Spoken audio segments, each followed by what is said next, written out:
Former FBI Director James Comey's interview with George Stephanopoulos aired last night, and he did not hold back when he gave his assessment of the White House resident. Take a look. I don't buy the stuff about him being mentally incompetent or early stages of dementia. He strikes me as a person of above average intelligence who's tracking conversations and knows what's going on. I don't think he's medically unfit to be president. I think he's morally unfit to be president. A person who sees moral equivalence in Charlottesville, who talks about and treats women like they're pieces of meat, who lies constantly about matters big and small and insists the American people believe it, that person's not fit to be president of the United States on moral grounds. So, what was your biggest takeaway from last night? Tell us how you really feel, James.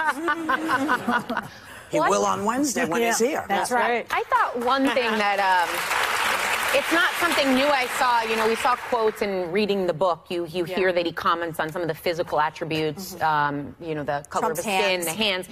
To me, if you want to prove you're above this and you're objective and you're coming from a law enforcement stance, even if you thought those things, I think it would give your argument more power if you didn't include that. Because I feel like you're giving a little bit of chum to the Sharks by saying, oh, yeah, he had small hands, he had this. That puts you on the ground of everyone else talking about him. If you kept it with the facts, his expertise, I think it would have just a little more oomph for me. Well, I don't totally. I know that that's the popular feeling right now about it, and I even thought that when I first heard it, that he calls him, that he has orange skin, that he talks about the white under his eyes, that he got in a tanning bed, probably when putting that glasses on, and then that stays white. And what else did he say? Small hands. Did he mention his hair too? Yeah, his tie was too long. Well, I think that what he's trying to do is write a book that's entertaining in a way.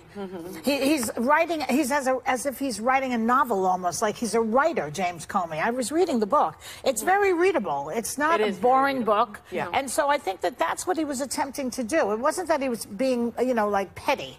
I don't think, but we'll ask him that when he comes here. That's my I found him to be credible. I don't know. He delivered the information in much the same way that investigators deliver the investigation. I was in my office dozens, if not hundreds of times where you have an FBI agent come in and tell you these remarkable things in that sort of deadpan voice. Yes, he had little hands, and yes, his tie was too long. And yes, it looked like he was, I mean, that's how they deliver this information. And that's what, it struck me as very credible. When he said that Trump asked for his loyalty, I believe him. When he said that Trump, you know, that the memos that he released as a private citizen he felt was necessary, I believed him. I found him to be very credible, and I believe him more than I believe the President of the United States. But he made a lot of mistakes. A lot of mistakes. Sure.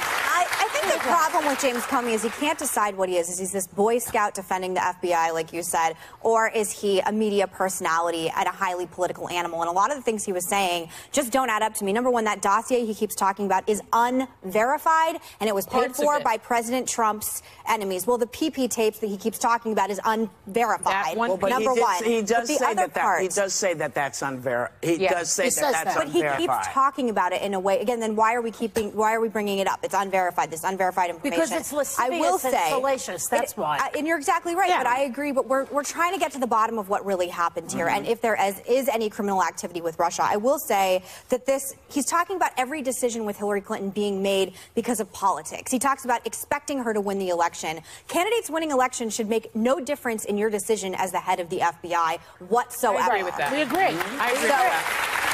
And the final thing I want to say is this just seems like he's settling scores. And the Daily Beast had a really interesting article that's out this morning interviewing FBI insiders who were saying things like, good Lord, what a self-serving, self-centered jackass. True to form, he thinks he's the smartest guy around. And so I think in regards to Comey. In regards to Comey. And he clearly loves the media. And that's fine if you want to do what we do, but it's not fine if you're the head of the FBI. But he's no longer the head of the FBI. He's the former head of the FBI. I just think, you know,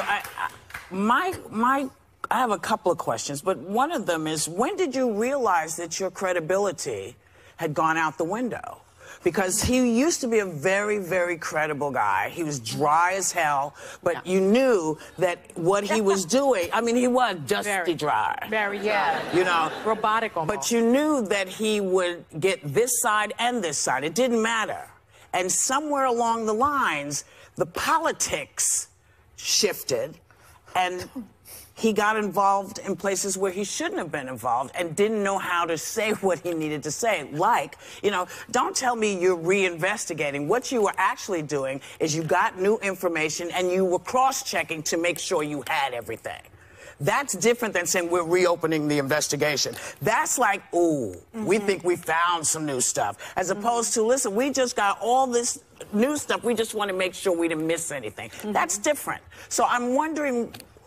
And that tells me he's not savvy. He may like the media, I doubt it, but he's definitely not savvy in my opinion. But I think he wants to be in the game. That's the thing, is I think he reveled in the opportunity to be the face that stepped out and said, I've got an update in case you were wondering, because he went out of his way to say no one else knew what I was going to say. That's very much teeing up something that you're going to say. The whole issue of leaking as well, that he leaks through his friend who's a Columbia professor. I'm sorry, but he was no leaking longer even in an FBI official. Leaking is a cardinal sin in all forms of politics, and it sure as hell is one in the FBI, in or out. And I will say, if you have some information to say, have the cojones to do it on TV, coming out of your own mouth, not through some random lawyer that is now apparently working for you and wasn't at the time. There are way too many conflicts of interest like this. And if you are leaking anything in or out of any situation in politics, it is a cardinal sin. I actually think that it is not a leak. And I think that we have started using that term across the board. A leak is when you are a government official, exactly in my opinion, but maybe the audience does it, and maybe our viewers don't. The bottom line is a leak, in my mind, my definition of it is if you have a public official, a government official, sending out and sort of confidential information. This leak, alleged leak, was James Comey giving a memo of his recollection when he was a private citizen to his friend and having his friend release that information. That is not a government leak. He should have done it himself. A couple of points to what has been said already. Another reason that he was talking about his skin color and all this other stuff is to show you that he remembers details and that he's telling the truth, I think. He remembers, she's not trying to be funny, you guys. remembers what he saw. Yeah. And so those are little details. That's a valid point, I think. And then the other thing is the dossier. But who doesn't know that Donald Trump has an orange face and eyes? Come on, everybody knows that. Yes, that's true. Like, ridiculous. I mean, that anecdote, come on. Of all the things we know about Donald Trump, any person knows that he has weird hair and an orange face. When we... Well, the other thing is the dossier. You say that the dossier is completely unproven, but didn't we now find out that Michael Cohen was, in fact, in Prague when he said he was not, and that's in the dossier? Was paid by Donald Trump's political enemies, which he didn't reveal when he brought it to Donald Trump. And there's a bunch of salacious, disgusting information in it that is being sent out there like it's real. That same company was hired by the Republicans first. No, but first of all, I mean, we have to go to a commercial break, but it's a... never mind, it doesn't matter. But we can talk about this for hours. He's coming on Wednesday. Congratulations, we're all going to fillet you.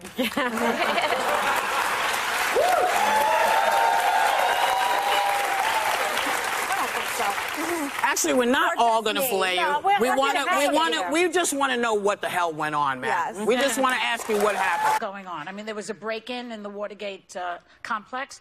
In this case, there was a Russian break-in on the internet. Similar, no? There are other things I have here. There were many similarities. He fired, what's his name, Archibald Cox, the lead investigator. Trump fired his lead investigator, Comey. I think drawing those, suggesting that we're at a point that approximates Watergate, I think is a stretch. You know what, Don, I really believe this is worse because the Russian interference, we have a foreign nation interfering with our election. You don't think that that's unbelievably sad for this country? That's scary. And there is an investigation going. I mean, if he is found to have... we'll find out what the investigation proves, but we don't know the answer. If it's true, should he be impeached? If it's true, what is if his administration colluded with the Russians to win this election, I haven't seen any evidence that they have colluded. Why would I want to if that? Hypothetically, Secretary. Why do you want to engage in hypotheticals? Because it could become a reality. This man was elected President of the United States. There is an investigation on the subject you've cited, which is perfectly appropriate. Right.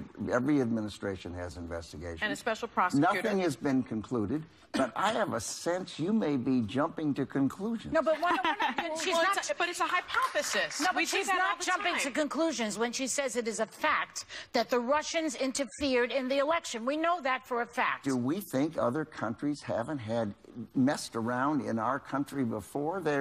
lots of countries are interested in. So it's okay then? This is okay. No, it's not okay. This is supposedly okay. these are enemies of the United States. Yeah, but you're taking a leap from another country horsing around in our business. Yeah. And collusion. And there is an enormous difference. But if there is collusion, isn't that an impeachable offense?